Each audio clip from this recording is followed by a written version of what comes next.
আমরা হাতে একটা ম্যাগনেটন নিয়েছি। এই ম্যাগনেটনটা হচ্ছে মাইক্রোওয়েভ ওভেনের, এটা একটা শার্প ব্র্যান্ডের মাইক্রোওয়েভ ওভেন। তো এখানে কিছু পার্ট নাম্বার দেওয়া আছে, এর যে মডেল, এর যে ক্যাপাবিলিটি সব দেওয়া আছে। তো এই ম্যাগনেটনটা আমরা টেস্ট করব। প্রথমত হচ্ছে এই ম্যাগনেটনটা আমরা মূলত নষ্ট পাইছি। ইন্টারনালি আমরা এটার যে কন্টিনিউটি পাইছি, বাট যে ইন্টারনালি যে কাজ করার কথা, যেভাবে গরম হওয়ার কথা বা হিটিংটা সেটা হচ্ছে না। তো এটা আমরা আজকে রিপেয়ার করব। রিপেয়ার করার জন্য মূলত প্রথমে আমরা এখানে এই যে দুইটা পয়েন্ট আছে, এই দুইটা পয়েন্টের কন্টিনিউটি মেপেছি। আমরা নজল দেখেছি, নজলটা মোটামুটি বেশ ফ্রেশ আছে। তারপরে আমরা বডি শট চেক করেছি, এই যে এই পয়েন্টের সাথে এই বডি শট চেক করেছি, এই পয়েন্টের সাথে বডি শট চেক করেছি। বাট ওভারঅল সব কিছু ভালো পেয়েছি। সমস্যাটা হয়েছে শুধুমাত্র আমার ইন্টারনালি এটা কাজ করতেছে না। তো ইন্টারনালি কাজ করতেছে না বিধায় আমরা এখানে যে দুইটা পয়েন্টের যে কয়েল আছে, সেই কয়েলটা আমরা রিপেয়ার করার চেষ্টা করব। ততক্ষণ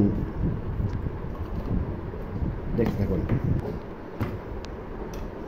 প্রথমে আমরা খুলে আমরা এই যে কয়েলটা আমরা খুলেছি। যে ম্যাগনেটন রিপেয়ার করতে, এটা হলো ম্যাগনেটনের সমস্যা।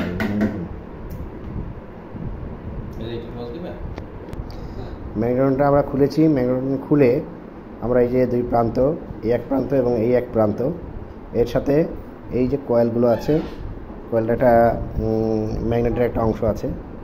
এই ম্যাগনেটের অংশে আমরা কয়েল পেঁচাবো। পেঁচিয়ে জাস্ট অনেকটা এই যে এই টাইপের কয়েলের মতো বানাবো, অনেকটা এই টাইপ হবে। এটা হচ্ছে আমাদের পুরনো যে ম্যাগনেটনের যে কয়েলটা ছিল, সেই কয়েলটা। এটার অবস্থা অনেকটা নাজুক অবস্থা। তো আমরা এই কয়েলটা পরিবর্তন করে এইভাবে নতুন আরেকটা পেঁচিয়েছি। এখানে যে কটা প্যাচ ছিল সে কটা প্যাচই দিয়েছি, 13টা প্যাচ ছিল, সেই 13টি প্যাচ আমরা দিয়েছি। এবং এটার সাথে আমরা এখন সোল্ডারিং করব, খুব ভালোভাবে লাগিয়ে দেব এবং সাথে এই ম্যাগনেটটি ইউজ করব। কথা বলেন বলেন। আমরা দুটি কয়েল সুন্দরভাবে রেডি করেছি, এই কয়েলটা এবং এই কয়েলটা সুন্দরভাবে রেডি করেছি। আমাদের পুরনো কয়েলগুলো, এগুলো হচ্ছে আমাদের পুরনো কয়েল। এই পুরনো কয়েলগুলো আমরা পরিবর্তন করে নতুন করে আবার দিয়েছি। এই যে এখন আমরা এই দুটি ওয়েন্ডিং করেছি, চেষ্টা করেছি ভালোভাবে ওয়েন্ডিং করার জন্য, কিন্তু চেষ্টা করবেন আরও সুন্দরভাবে যাতে করা যায়। এটা সুন্দরভাবে করতে পারলে আরও বেটার আউটপুট পাওয়া যাবে। আমরা এখন টেস্ট করার জন্য রেডি করতেছি।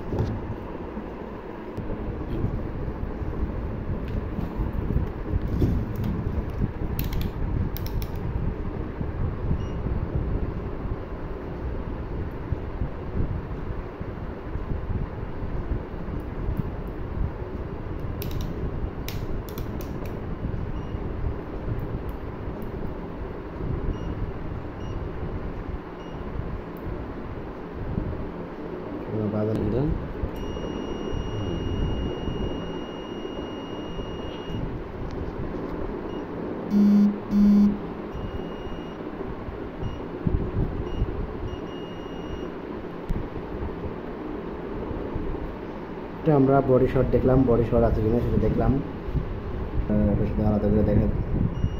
এই যে আমরা দেখলাম,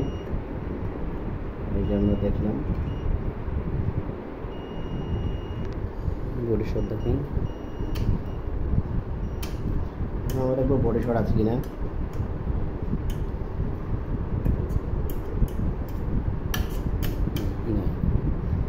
আমরা টেস্টিংয়ের জন্য দিব।